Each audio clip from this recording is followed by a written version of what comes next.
Bienvenue sur Africa 24 dans cette nouvelle édition du QG News. Voici les titres de l'actualité. En Centrafrique, la situation reste préoccupante. Le vice-président de l'Assemblée nationale appelle à la mise en place du programme de désarmement, de démobilisation, de réinsertion et de rapatriement. Incertitude autour de la tenue des élections en République démocratique du Congo. Les inscriptions sur les listes électorales se poursuivent, mais les Congolais sont toujours dans l'attente d'un calendrier électoral. Et du sport à suivre également dans ce journal avec le duel footballistique très attendu qui opposera ce dimanche le Bénin à la Gambie. Mais d'abord, convocation d'un référendum constitutionnel pour le 9 juillet au Mali. Le gouvernement malien veut soumettre au référendum un projet de modification de la Constitution. C'est le 3 juin que le projet a été adopté. Il prévoit la création d'un Sénat dans lequel les futurs membres seront désignés par le chef de l'État. L'opposition y voit un moyen de renforcer les pouvoirs autocratiques du président. Une marche de contestation est prévue ce jeudi à Bamako, la capitale. En Centrafrique, le vice-président de l'Assemblée nationale insiste sur la nécessité d'impliquer tous les acteurs politiques afin de ramener la paix dans le pays. Selon lui, l'accent doit être mis sur la participation effective des parlementaires. Il appelle également à l'urgence de mettre en place le programme DDR, le programme de désarmement, de démobilisation, de réinsertion et de rapatriement. Siamlo Victoria Sedji. Vice-président de l'Assemblée nationale centrafricaine, Aurélien Vegas reste préoccupé par la situation d'instabilité sociopolitique que traverse son pays. Après 3 ans de crise et l'arrivée au pouvoir de Faustin Archange Touadéra en 2016, la situation de la République centrafricaine nécessite aujourd'hui une véritable cure selon le parlementaire. L'échec des différents accords signés entre gouvernements et groupes armés est signe que toutes les parties ne sont pas véritablement impliquées dans le processus de paix. Aurélien Vegas estime que l'hémicycle centrafricain a un rôle important à jouer dans la résolution de la crise qui sévit dans le pays.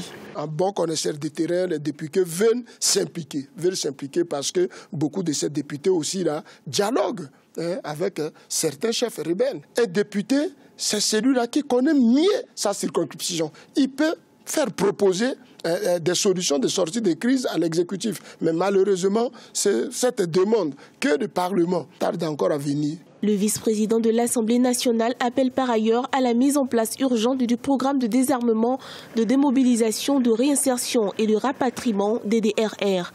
Un programme dont l'efficacité donnera les pouvoirs à l'État sur le contrôle des territoires encore occupés par les groupes armés rebelles. Certains de ces chefs rebelles ne veulent pas qu'il y ait la paix au pays. Ils sont dans des zones de diamants. Pour eux, c'est un fonds de commerce. Il faut très rapidement commencer les DDRR. Lancé depuis 2015, le programme de désarmement, de démobilisation, de réinsertion et de rapatriement DDRR avait reçu l'adhésion d'une trentaine d'ex-combattants de la Séléka et Anti-Balaka avant de retomber dans l'oubli. La crise centrafricaine qui sévit par répétition depuis 2013 a fait plus de 400 000 déplacés. L'instauration de la Cour pénale spéciale depuis février 2017 et autres institutions telles que la Cour constitutionnelle marquent le retour véritable à l'ordre constitutionnel. Mais pour être efficace, celles-ci devront être opérationnalisées. Également dans l'actualité, en Côte d'Ivoire, liberté provisoire pour un ancien ministre de Laurent Gbagbo, Hubert Oulahi, bénéficie d'une mesure de liberté provisoire après 2 ans de détention. Il a été interpellé en mai 2015, accusé d'assassinat et complicité d'assassinat de militaires de l'opération de l'ONU en Côte d'Ivoire. En République démocratique du Congo, la refonte du fichier électoral est activée depuis fin mai. Elle va se poursuivre jusqu'au 31 juillet prochain. Les autorités continuent d'appeler à la mobilisation autour de cette élection présidentielle dont la tenue demeure incertaine. Marcel Fama-Maroun. Depuis le 28 mai 2017, plusieurs habitants de Kinshasa, en République démocratique du Congo, ont commencé à s'inscrire sur les listes électorales pour la présidentielle qui devrait se tenir d'ici à la fin de l'année. Selon la Constitution, ce scrutin interdit une candidature de l'actuel président congolais, Joseph Kabila. Le contexte politique fait peser des risques sur la tenue effective de ce scrutin dans les délais prescrits par la loi fondamentale. Avec ce qui se passe ici, On connaît notre Congo et la façon dont les choses sont en train de dérouler, c'est, pour ne pas dire impossible, ça serait un miracle si ça serait le 31 décembre 2017. Ça serait vraiment un miracle. Premier producteur de cuivre en Afrique, la République démocratique du Congo pourrait subir de lourdes conséquences socio-économiques si la situation ne venait pas à s'arranger. Mais au niveau de l'opposition, la sérénité règne en maître, comme c'est le cas de l'Union pour la démocratie et le progrès social, principal parti d'opposition.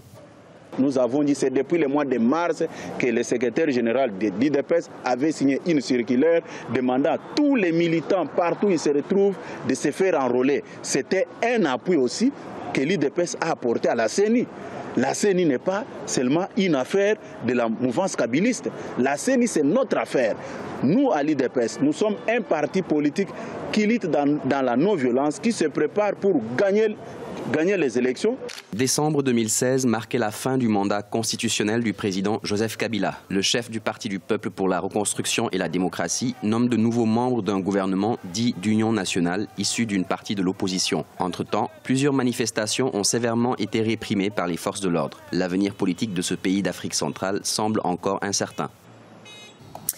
La Tunisie va poursuivre sa politique anticorruption. C'est la promesse faite ce mercredi par le ministre de l'Intérieur.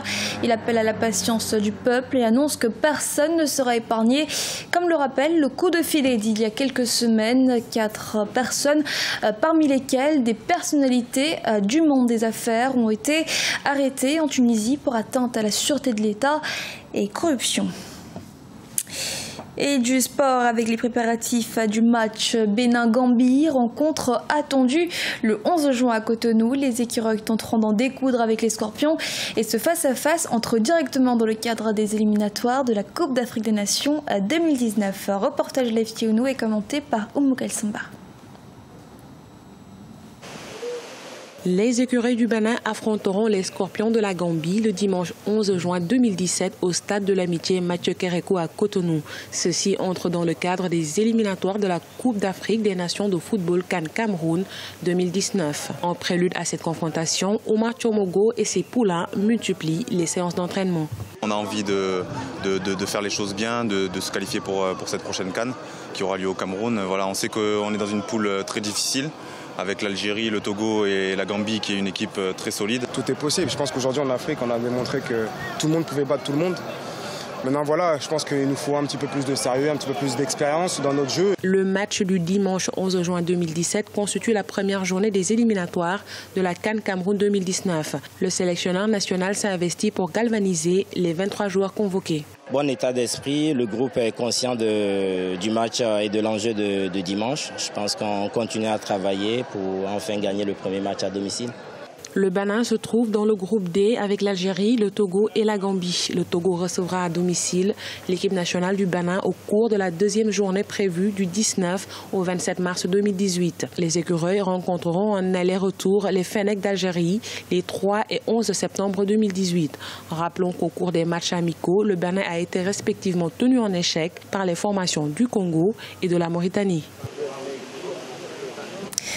Ce journal a été réalisé par l'ensemble de la rédaction. Merci de votre fidélité. Restez sur Africa 24 pour une nouvelle édition de l'actualité.